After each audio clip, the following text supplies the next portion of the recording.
Assalamu alaikum everyone, welcome back to my channel. I hope you all doing great, my loving brothers and sisters. So yes, آج اس video پہ میں reaction دینے جا رہی ہوں. بہت ہی زبردست ہے کیونکہ یہ قرآن سے ریلیٹڈ کوئی ویڈیو آتی ہے اور ایکسائٹمنٹ نہ ہو ایسا ہو ہی نہیں سکتا. تو آج کی ویڈیو کا ٹاپک ہے جب عرب میں قرآن آیا.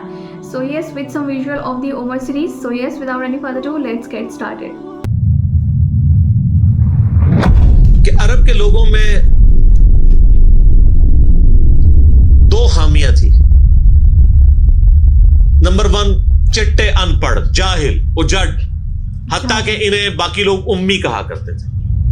امی میرے ان پڑھ.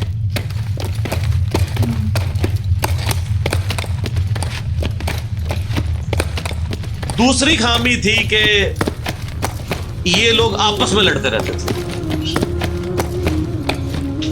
خاندانوں کے خاندان ختم ہو جاتے تھے. پانی پینے پلانے کے اوپر جھگڑا ہوا ہے تو 10 سال لڑائی ہو رہی ہے.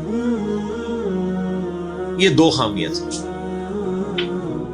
نمبر 1 چٹے ان پڑھ، نمبر 2 لڑاکو لیکن آپس میں. لیکن دو خوبیاں بھی تھیں. ایک خوبی یہ تھی کہ یہ ٹف ماحول کے عادی تھے. ریگستان کے رہنے والے،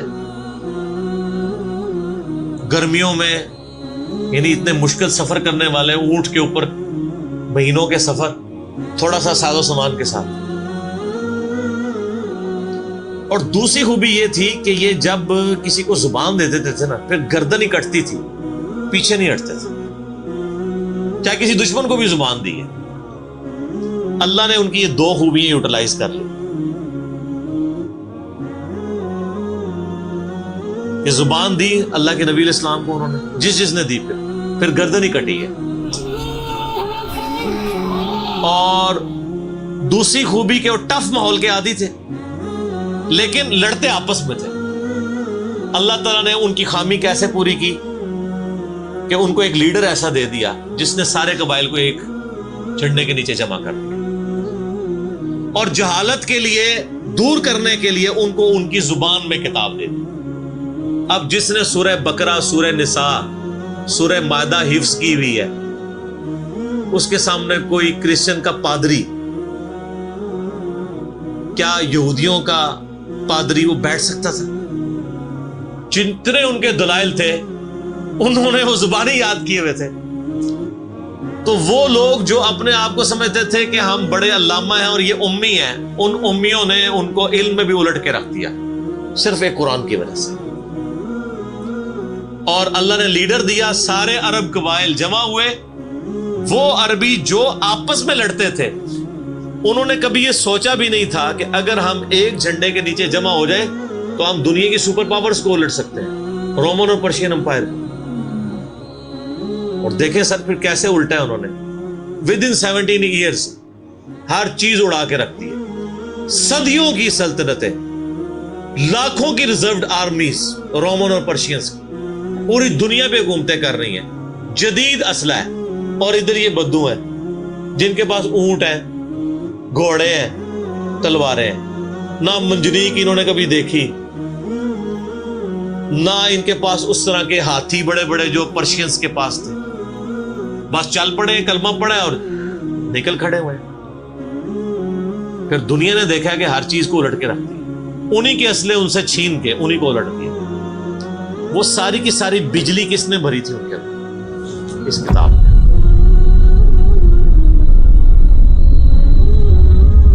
یہ کتاب تھی.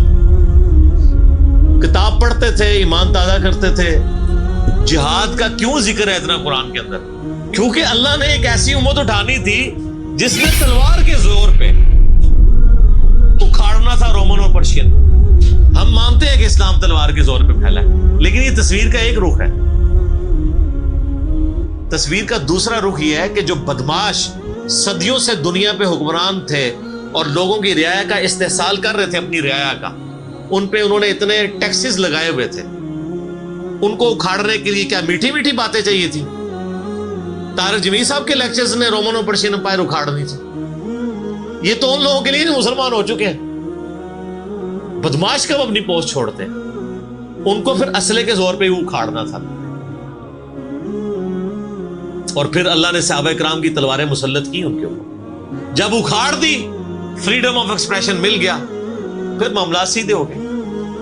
اس زمانے میں بادشاہ کا دین رعایا کا دین ہوتا تھا. اگر کوئی رعایا کہے نا کہ میں بادشاہ کے دین سے الگ ہوتا ہوں, قتل ہو جاتا تھا. آپ پتہ عیسائیت کیسے پھیلی ہے؟ یہ تو سارے بت پرست تھے. کانسٹنٹائن II, جس کے نام پہ قسطنطنیہ شہر تھا جو بعد میں مسلمانوں نے فتح کیا, سلطان محمد فاتح نے, ٹرکی والوں نے اس پہ ایک فلم بھی بنائی ہے, اردو ڈبنگ کے ساتھ ہے. ایک ہی نشست میں آپ دیکھ سکتے ہیں 2.5-3 گھنٹے کی. جو فلمیں دیکھتے ہیں ان کے لیے, مولویوں کے لیے نہیں. تو اس نے وہ قسطنطنیہ فتح کیا, پھر اس کا نام استنبول رکھ دیا. وہ کانسٹنٹائن II جو تھا وہ کرسچن ہو گیا تھا. چونکہ وہ کرسچن ہوا تو پوری رعایا 3 بر اعظموں میں پھیلی ہوئی وہ کرسچن ہو گئی. ایسے کرسچینٹی پھیلی ہے. تو رعایا کو وہی دین رکھنا ہوتا تھا جو حکمران کا. پہلے حکمران بت پرست تھا, عیسائیوں پہ ظلم ہوتے تھے. بعد میں جب حکمران ہی مسلمان ہو گیا, اس زمانے ظاہر عیسائیت اسلام کا ہی نام تھا, تو سارے پیچھے اس امام کے. یہ بڑا خطرناک معاملہ تھا. دوسری طرف پرشین جو ہیں وہ آتش پرست تھے, ان کے نیچے آتش پرستی کا دین چل رہا تھا. تو یہ پھر ضرورت تھی کہ فریڈم آف ایکسپریشن دیا جاتا. اسلام نے تلوار کے زور پہ ان کو اکھاڑا, ان کی بدماشیاں ختم کی, اور ایسی ختم ہوئی کہ بخاری مسلم کی حدیث ہے, نبی علیہ السلام نے فرمایا ان قریب کیسر ختم ہو جائے گا, پھر قیامت تک کوئی کیسر نہیں ہوگا. ہائے ہائے ہائے سر, یہ پروفیسیز اللہ کی تائید کے ساتھ ہی کوئی دے سکتا ہے. ان قریب کسرا ختم ہو جائے گا, قیامت تک کوئی کسرا نہیں ہوگا. دیکھ لیں 1500 سال ہو گئے, نہ رومن امپائر دوبارہ بنی, نہ پرشین امپائر دوبارہ بنی. حتیٰ کہ اب تو وہ کانسیپٹ ہی ختم ہو گئے, ملکوں والا کانسیپٹ آ گیا. اور اس زمانے میں یہ بات کرنا ایک ایسے شخص کا جس کے اوپر ایمان لانے والے گنتی کے لوگ ہوں, بہت بڑی بات. اور اللہ نے پھر اکھڑوایا. اور آج فریڈم آف ایکسپریشن ایسا ہے کہ آج تلاوت ہو رہی ہوتی ہے تو ٹرمپ بھی بیٹھ کے سن رہا ہوتا ہے. کیوں؟ حالانکہ وہ کرسچن ہے. فریڈم آف ایکسپریشن آ گیا. آپ جائیں امریکہ میں, آپ کسی مارکیٹ میں مسلح ڈال کے نماز پڑھیں, کوئی آپ کو منع نہیں کرے گا. الٹا آپ کے ساتھ سیلفیاں بنا رہے ہوں گے کہ یہ کیا ہو رہا ہے. تو پہلے کوئی سوچ سکتا تھا کہ فرعون کے سامنے کوئی نماز پڑھتا؟ جادوگروں نے ذرا سی بات کی, ایمان لے کے آئے تو میں تمہیں سولی دے دوں. تو یہ اسلام اس دور جدید کا خالق ہے, اور یہ دور جدید کو تخلیق جو اسلام نے دی ہے وہ قرآن کے ذریعے کی. ایک علامہ وحید الدین خان صاحب ہیں انڈیا کے, 90+ ان کی ایج ہے. انہوں نے کتاب لکھی ہے اسلام دور جدید کا خالق. اسی ٹاپک کو ایڈریس کی, کمال کی کتاب ہے اور پڑھنے سے تعلق رکھتی ہے. آپ گوگل سے اس کا PDF بھی ڈاؤن لوڈ کر سکتے ہیں, چھوٹی سی کتاب ہے. انگلش میں بھی ایک کتاب لکھی ہے گاڈ رائزز, خدا ابھرتا ہے. خدا پھر جو ابھرا ہے نا جی قرآن کے ذریعے.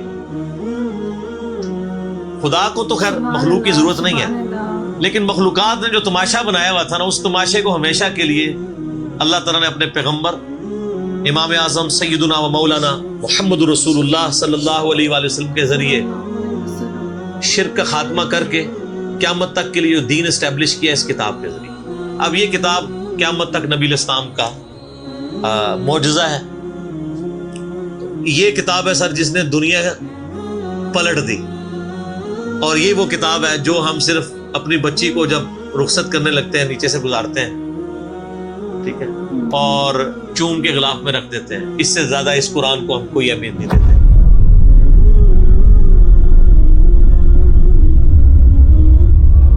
حالانکہ یہ قرآن اس لیے نازل ہی نہیں ہوا, یہ تو ہماری کتاب زندگی ہے. لیکن ماشاءاللہ ایسی سازش اسلام کے خلاف کی ہے کافروں نے نہیں, مسلمانوں نے پوری نیک نیتی کے ساتھ جنازہ نکالا دین کا, اور ایک سلوگن دے دیا قرآن نہیں ڈائریکٹ پڑھنا گمراہ ہو جاؤ گے. قرآن میں بڑی بڑی مشکل چیزیں ہیں, اس کو ہاتھ نہیں لگانا. یہ یہودی بات کرتے تو ہم کہتے ہیں یہ اللہ کے دشمن ہے.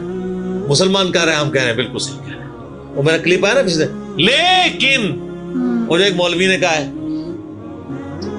تو وہ اسلام 360 کے اوپر جو اس نے حملہ کیا ہے, تو میرا کلپ بھی اس پہ ریکارڈ ہوا ہے. تو پہلے تو لوگ کہتے تھے یہ ہمیں باتیں کرتا ہے, اب تو ویڈیو میں لوگ ریکارڈ کرا رہے ہیں کہ جی قرآن ڈائریکٹ نہیں پڑھنا آپ گمراہ ہو جائے. اچھا آج تک آپ نے کبھی نہیں سنا یہ کہ فلاں مولوی کی کتاب ڈائریکٹ نہیں پڑھنی آپ گمراہ ہو جائیں گے. یعنی مولوی کڈا سیاڑا ہے کہ اس کو طریقہ پتا ہے کہ میں نے بات کیسے سمجھانی ہے, اور اس کو ایسی کتاب لکھنی بھی آتی ہے جو گمراہ نہ کرے, اور اللہ کو ایسی کتاب نہیں دینی آئی کہ جو گمراہ ہونے سے بچا لے. قرآن میں کہاں ہے کہ یہ گمراہ کرتا ہے؟ وہ تو اللہ نے ٹانٹ کیا کہ جو قرآن پہ ایمان نہیں لاتے وہ گمراہ ہوتے ہیں, جو ایمان لے ہیں اور بات مان لیں وہ کیسے گمراہ ہوں گے؟ یہ تو تعریف کی ہے انہوں نے.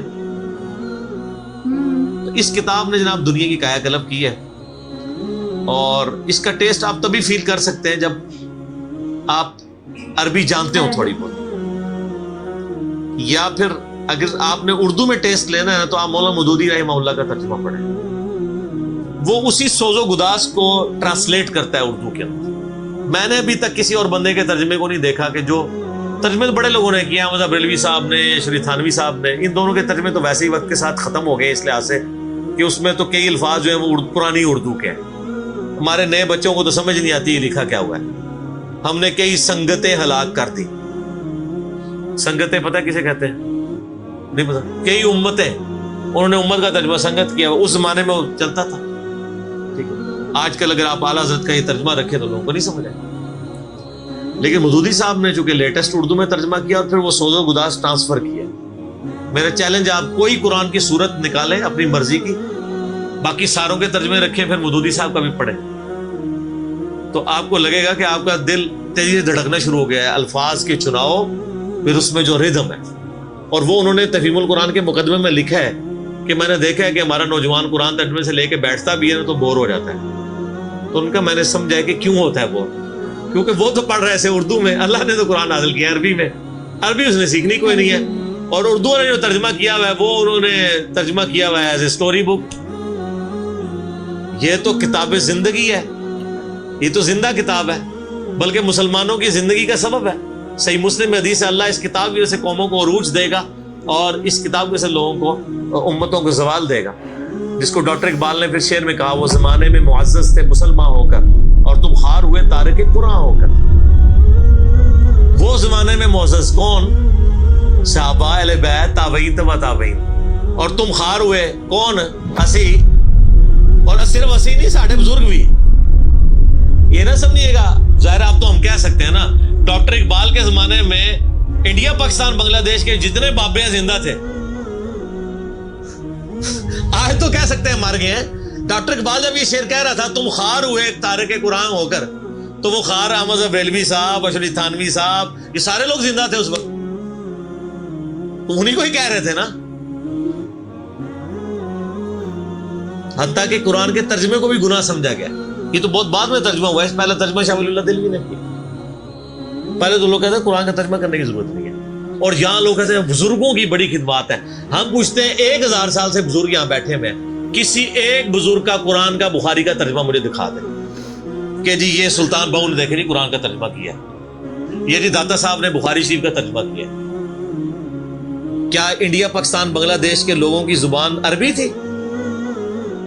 فارسی تھی نا. تو کسی بزرگ کو توفیق نہیں ہوئی ہے کہ قرآن کا فارسی میں ترجمہ کر دے.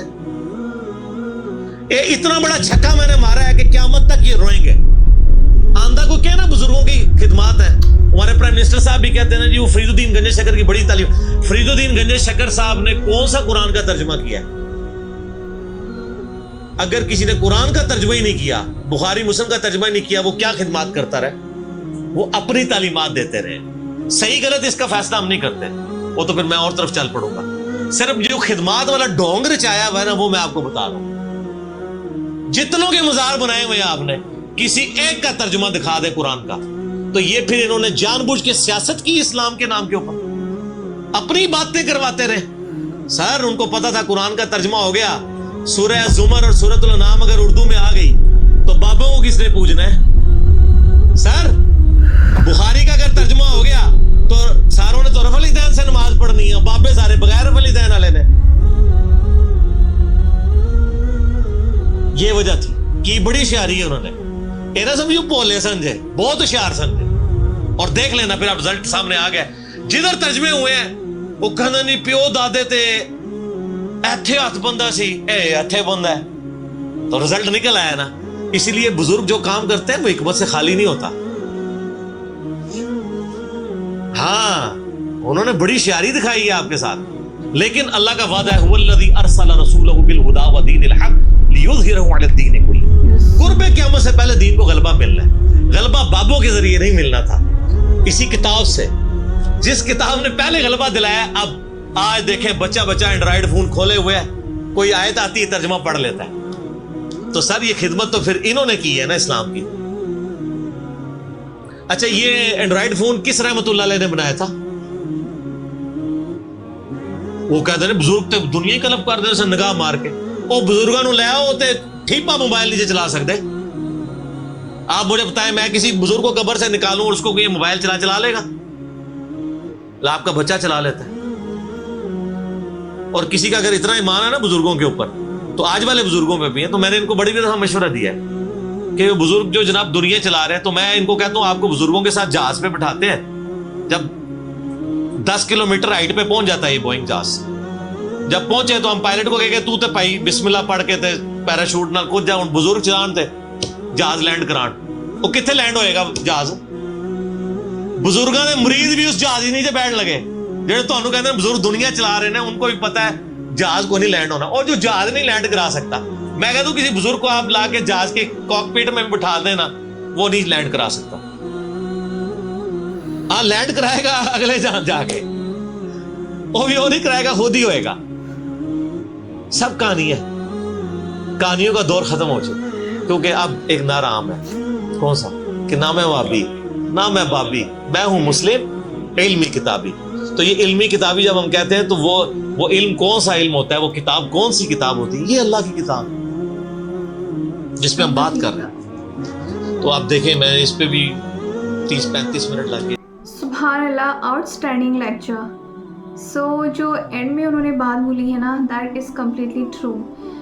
کہ اصل میں آج کل ہوتا بھی یہی ہے کہ جو انسان تھوڑا بھی قرآن پہ ریفلیکٹ کرنے لگتا ہے, کیونکہ ہر کوئی عربک تو جانتا نہیں ہے, اور اوبیسلی اس کے اتنے لینگویجز میں ٹرانسلیشن آ گئے ہیں, اور پھر ہم ترجمے سے پڑھتے ہیں تو اس کے اوپر ایک اسپیشل ٹیگ لگا دیا جاتا ہے کہ تم تو مولانا ہو گئے ہو اور XYZ.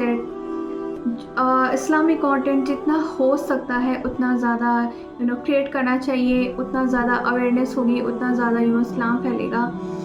And like he said کہ ابھی ایک ڈونالڈ ٹرمپ تک قرآن کی تلاوت ہو رہی ہے تو وہ بھی سن رہا ہوتا ہے. اینڈ فرعون کے زمانے میں یہ سب ہو رہا ہوتا ہے کبھی نہیں, کیونکہ اسی طرح سے اللہ سبحانہ تعالیٰ نے سورہ طٰہٰ میں اتنا زبردست فرعون اور موسیٰ علیہ السلام کے درمیان میں جو واقعہ ہوا تھا اثر ڈالنے والا, جس میں وہ سانپ بن گیا تھا, وہ لاٹھی سانپ بن گئی تھی, اس میں اللہ سبحانہ تعالیٰ نے ہمارے لیے نشانیاں رکھی ہیں. تو اس سے ہمیں پتہ چلتا ہے کہ اگر ہم اپنے رب پہ توکل کریں گے تو وہ جو ہے نا توکل میں جیسے کہ کہتے ہیں نا اللہ ہمیں کبھی ضائع نہیں جانے دے گا. کہ اگر اپنا توکل ہم نے اللہ پہ کیا, اپنا پوری طریقے سے اپنے آپ کو سرنڈر کر دیا, تو اللہ کبھی ضائع نہیں جانے دے گا. وہی موسیٰ علیہ السلام کے ساتھ ہوا, جب موسیٰ علیہ السلام بہت زیادہ ڈر بھی رہے تھے اور انہوں نے پھر دعا بھی کی, رب اشرح لی صدری, یہ والی دعا کی, اور پھر اللہ سبحانہ تعالیٰ نے انہیں کامیاب کیا. اور سب جانتے ہیں کہ فرعون کو اللہ سبحانہ تعالیٰ نے غرق کر دیا سمندر میں. اب اس کے بعد اللہ سبحانہ تعالیٰ پھر اس سورہ میں یہ بھی فرماتے ہیں کہ ہم اس دن ان لوگوں کو اندھا اٹھائیں گے جو ہماری دی ہوئی کھلی ہوئی نشانیوں سے بھاگتے ہیں. کھلی ہوئی نشانیاں کس میں ہے؟ کتاب میں, یعنی کہ اس قرآن سے, اس کتاب سے بھاگتے ہیں, ان کو اللہ سبحانہ تعالیٰ اندھا اٹھائیں گے. پھر اس میں وہ پوچھتے ہیں کہ اندھا کیوں اٹھائیں گے؟ اندھا اسی لیے اٹھائیں گے کہ تمہیں دنیا میں آنکھیں دی تھی, یہ کتاب دی تھی, اور اس کتاب میں وہ ساری نشانیاں موجود تھیں جو ہم ابھی اس وقت دیکھتے ہیں. کھلا آسمان ہے بنا کسی پلر کے, اور اس میں جگمگاتے ہوئے تارے ہیں, سمندروں میں جہاز چلتے ہیں. مطلب اتنی ساری نشانیاں ہیں. ہمیں ایک سے ایک کھانے کو اللہ سبحانہ تعالیٰ نے اناج دیا ہے, کھانا دیا ہے, اور لٹرلی اللہ سبحانہ تعالیٰ نے اتنے سارے مطلب ہماری وے آف لائف سے ریلیٹڈ اور ہمارا سب کچھ ریلیٹڈ قرآن میں ہے. اور پھر جب ہم ان نشانیوں کو اوائڈ کریں گے, اس کتاب کو اوائڈ کریں گے, تو اوبویسلی پھر اللہ سبحانہ تعالیٰ قرآن میں فرماتے ہیں کہ اس روز صرف وہی لوگ اندھے اٹھیں گے جو ان نشانیوں پہ کیا ہے ریفلیکٹ نہیں کرتے تھے. تو جو لوگ قرآن پڑھنے میں تھوڑی بھی اسٹرگل کر رہے ہیں اور تھوڑا یا پھر پڑھنا چاہتے ہیں یا پڑھ نہیں پا رہے ہیں جو بھی ہے، تو ان کے لیے ایک چھوٹی سی ایڈوائس ہے، وہ یہ کہ رات کو سونے سے پہلے جب عشاء کی نماز ہو جاتی ہے اس کے بعد لیٹ جاتے ہیں، اس کے بعد ہم اگر قرآن کی کوئی بھی سورہ، اگر سورہ چھوٹی ہے تو اس کو ترجمے کے ساتھ پڑھیں، اور اگر سورہ جیسے قرآن کے شروع میں ساری سورہ بڑی ہیں، سورہ آل عمران، سورہ بقرہ 2.5 پارے کی ہے، 2 پارے کی ہے، 1.5 پارے کی ہے، تو ان کو ہم نے نا سیکشن میں ڈیوائڈ کرنا ہے اور ہر روز آدھا آدھا کر کے ان کا ٹرانسلیشن پڑھنا ہے۔ اب جس بھی لینگویج میں چاہے اس میں پڑھ سکتے ہیں۔ سو لٹرلی یہ وہ کتاب نہیں ہے کہ اگر بیٹے رخصت ہوتی ہے تو اس کے اوپر سے اس کو گزارا جائے، یہ وہ کتاب ہے جس کو پڑھا جائے اور دل میں بسایا جائے۔ سو اللہ سبحانہ تعالیٰ سے بس یہی دعا ہے کہ ہم کو قرآن سمجھنے کی توفیق عطا فرمائے۔ اگر آپ کو ویڈیو اچھی لگی تو don't forget to like, comment, share and subscribe. اللہ حافظ۔